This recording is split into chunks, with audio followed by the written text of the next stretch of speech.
I have been running my own small jewelry business for over a decade now.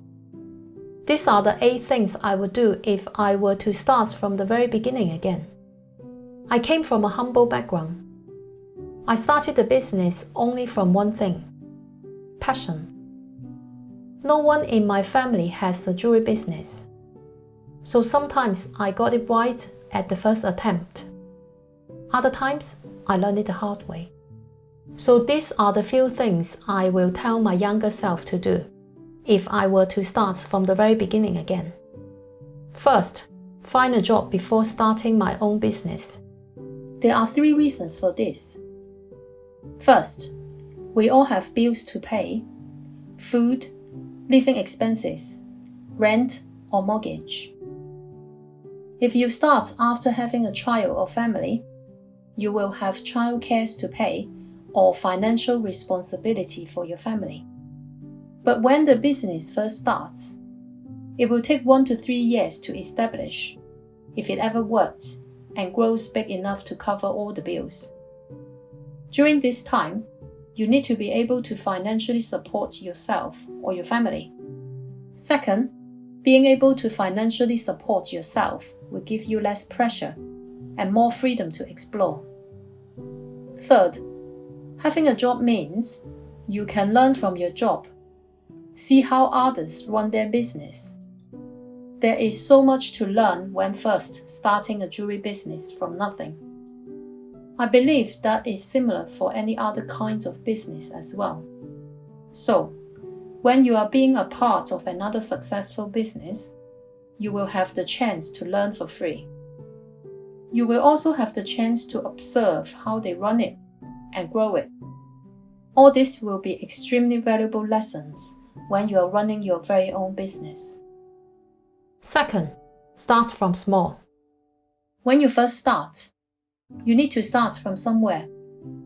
So, start from small. Start from whatever small things you can make, such as a pair of simple earring studs, a necklace, anything. And then find your first customer. You don't know if the first jewelry business you start will be successful. So starting small also means that if you do fail, it will be a very small setback only. If it works, grow from there. If you like this video, do you mind clicking the like button? Thank you. Third, save up enough to cover at least 6 months of living expenses. When you have a job, you can tell how much you will earn in the coming month. But when you run your own business, you can predict up to a certain level, but can't tell exactly how much you are actually going to bring home next month. So having savings to cover at least 6 months of living expenses will give you something you can lean into. Obviously, the more the better. But 6 months is the minimum you need to cover. This will buy you time to come up with new strategies and make any changes needed to survive and grow. Fourth, no need to have a goal to begin with. You won't know what works. So try all the things you are interested in, all the things you can think of.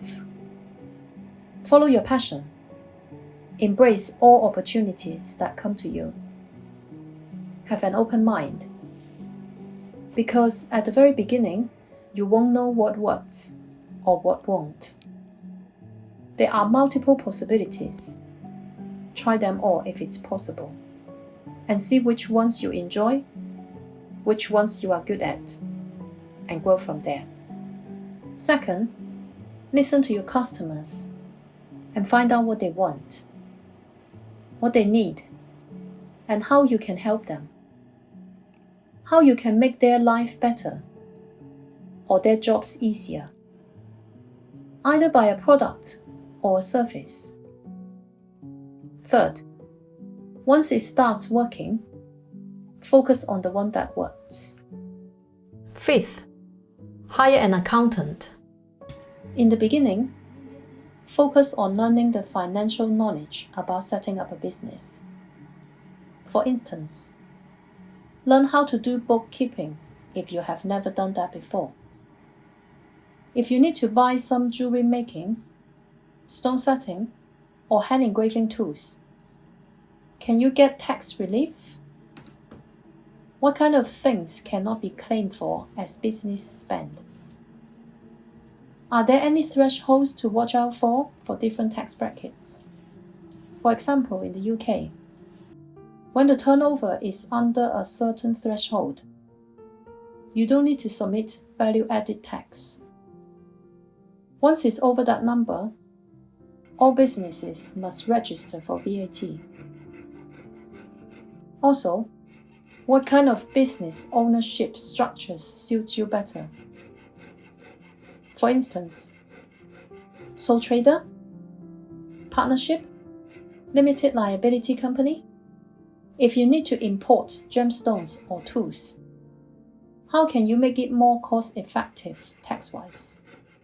If you need to send your jewelry outside of your country, what kind of paperwork do you need to keep for tax purposes? You would also want to find out what kinds of other business your accountant is working with. Does he or she have the experience working with import and export?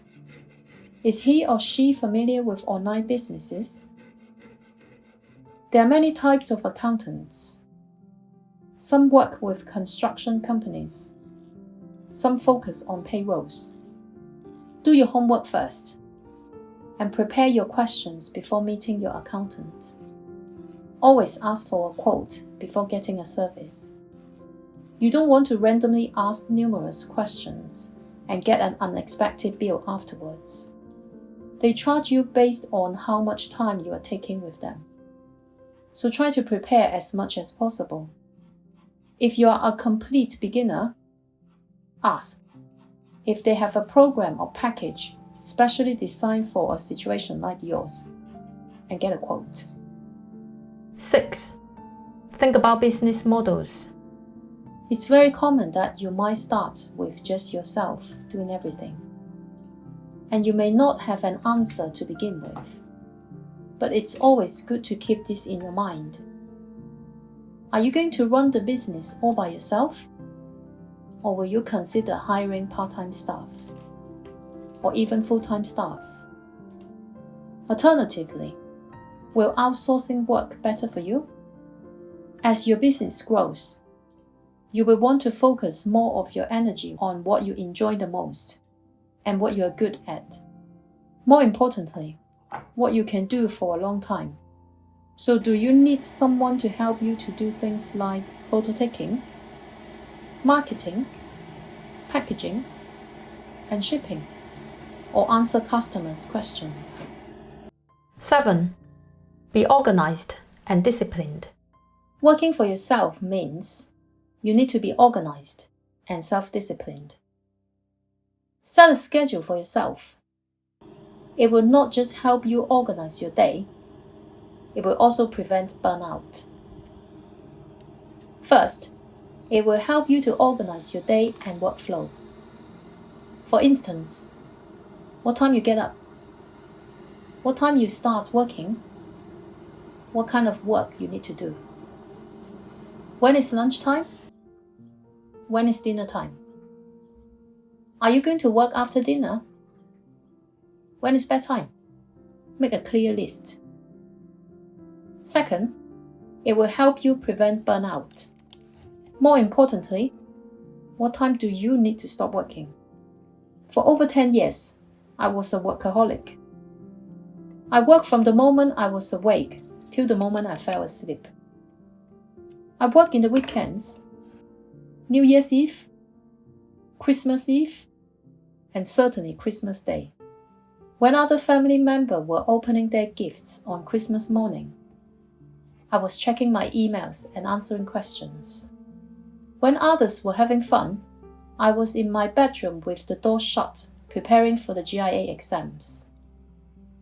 I felt guilty to stop. Things changed as I got older, and especially after the pandemic. These days, I play with my child more. We laugh together more. And she even told me that when she was younger, I was always upstairs working. She prefers the current me. We spend at least 3 hours a day together, even on a school day.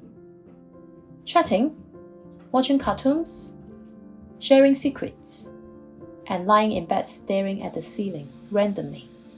If you don't have a clear schedule for yourself, it's very easy to get burnt out. 8. Always get ready to change and adapt. The world is constantly changing. 10 years ago, posting pictures on social media got lots of views. These days, you need to post videos if you want attention. Keep learning and adapting. That's the only way to grow. If you like this video, you might want to check out the one here. It's about what I would do if I were to start learning hand engraving again. I will see you in the next video.